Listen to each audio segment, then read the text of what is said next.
Congratulations, and I guess let's start with the defense. It seemed like that was the story tonight. The last 48 hours, really talking about number one, Molinar, and number three, Stewart, and trying to eliminate their field goals attempted and their free throws attempted. I thought we did a great job. They took 4 free throws between the two of them, 5 of 14. What they combined in scoring, was a phenomenal job by multiple people. Obviously the forced turnovers, I thought our, backcourt and front court traps were really, really good. It got the ball out of their hands and other people shooting the ball. And then defensively on the backboards and offensive glass, I thought we were phenomenal rebounding the ball against a really, really physical, rebounding team.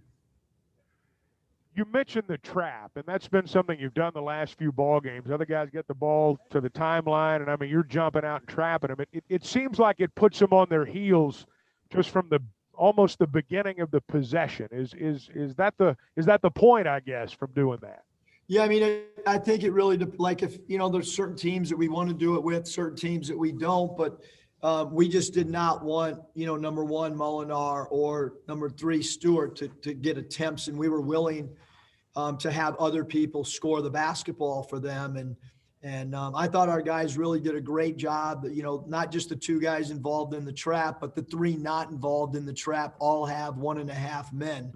And I thought, they did a good job, but it was obviously, Chuck, a game of runs, and, they went up early and we came back with that 20-2 run and then had an 11-0 run, I think, and a 10-0 run. So, but really just the active hands. I mean, 10 steals and the turnovers, biggest difference. And even though we turned it over in that first half, they were not live ball turnovers. It was travels, which mean they had to inbound the ball.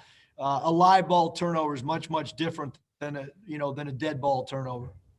Well, toward that end, the points off turnovers, you won that 25-4, and I think about Saturday at Stillwater, there were some turnovers you forced early, but you didn't turn them into points. Tonight, it seemed like every time you forced a turnover, you got a basket out of it.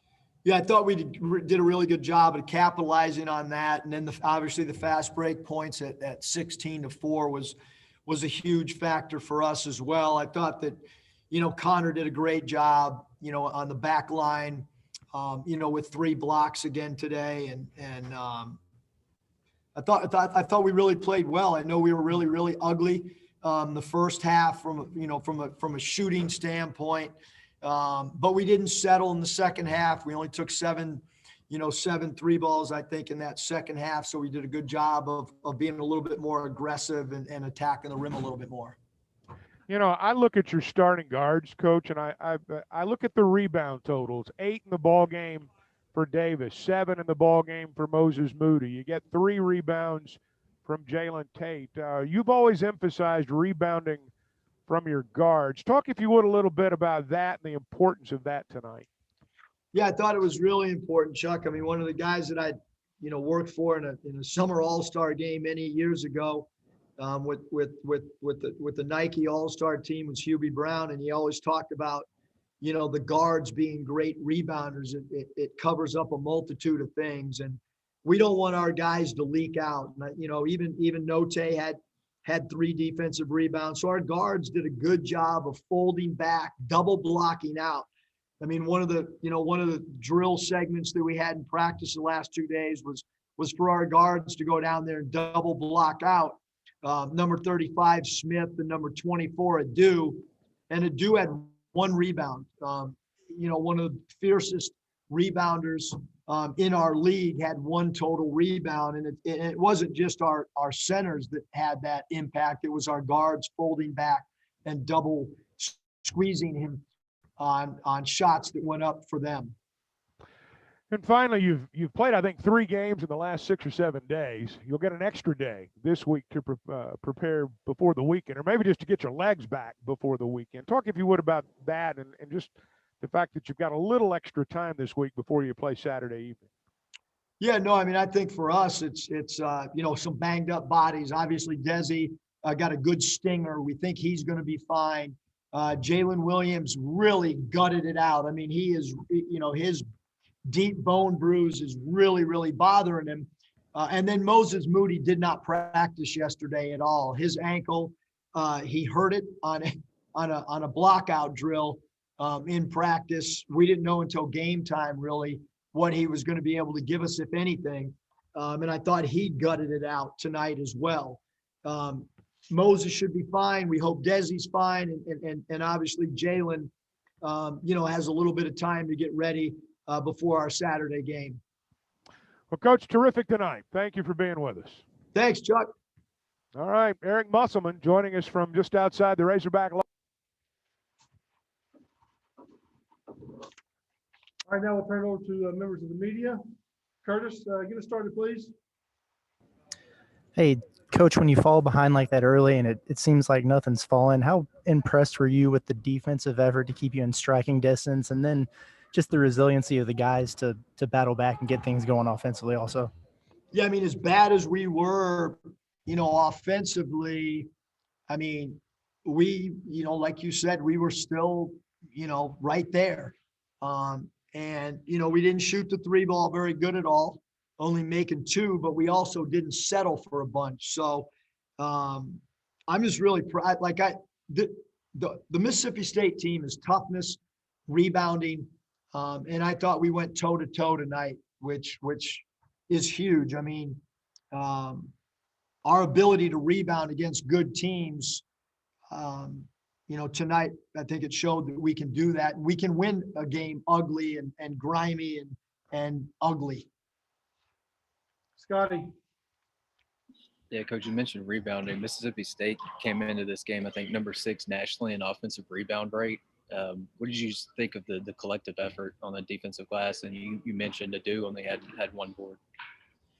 Yeah, and I think the big thing, Scotty, is Adu only had, he had 0 offensive rebounds. So the amazing thing about this stat from a rebound, we hold them to 8. Our goal was to hold them under 9. And they shot 27% the first half. In the second half, they shot 33%. For the game, they shot 30%. So there was a boatload of misses.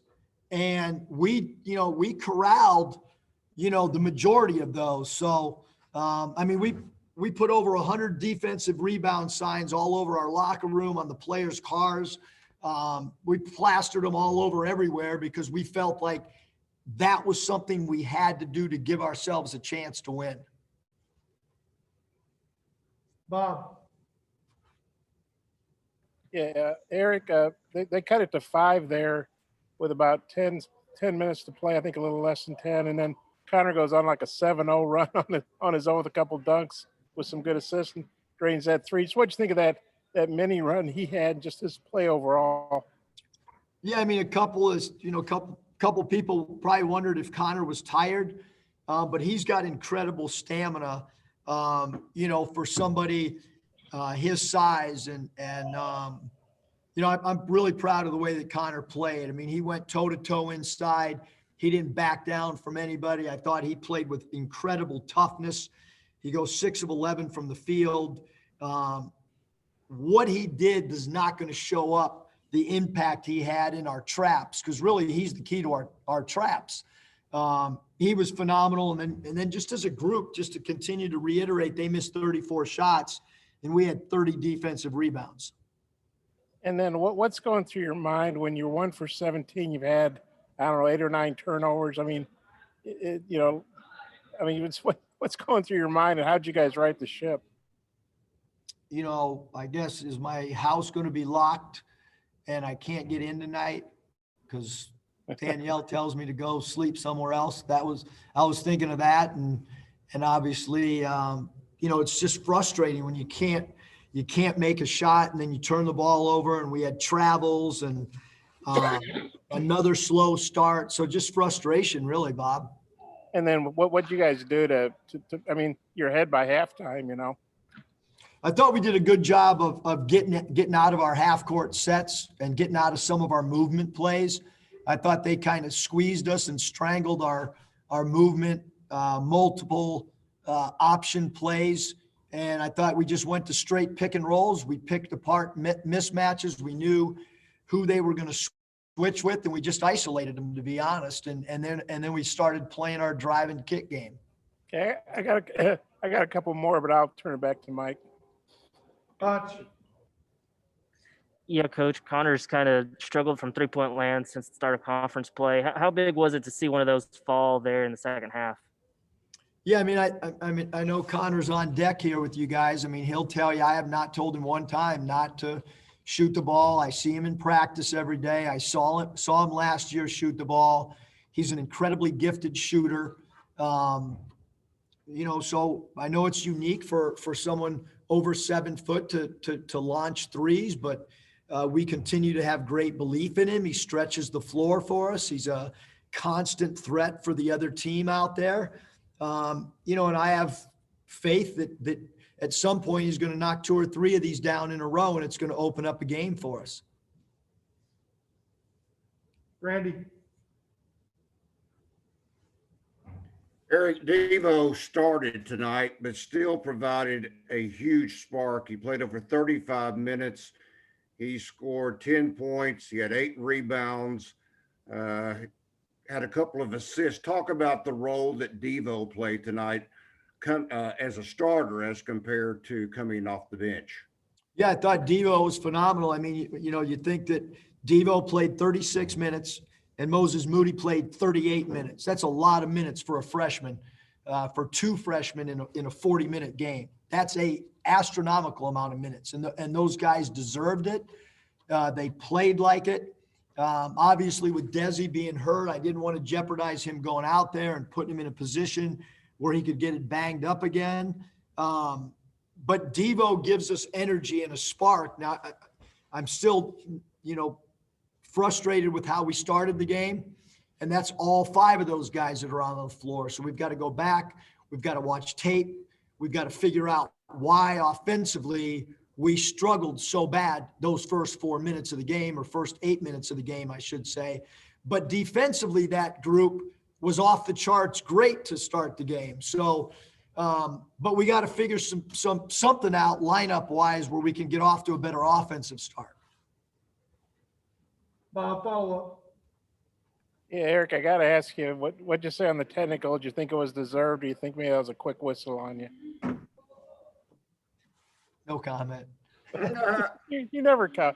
And then, do you think, I know every game's its own game or whatever, but do you think you guys drew on the Auburn experience? You know, down 19, come back today, you're down 13, kind of keeping the faith kind of thing? I think so, because, you know, we kind of played the same defense, Bob. You know, we were able to get a lot of steals in both games, cause some turnovers, and get the ball out of primary scorers' hands. So I do think that, you know, we had a short turnaround too, and it was an emotional loss. Like, we went to Stillwater, you know, believing in ourselves and thinking we could get a win, and they had a great crowd, and you know, we just, you know, we have a possession where we, you know, we could win the game.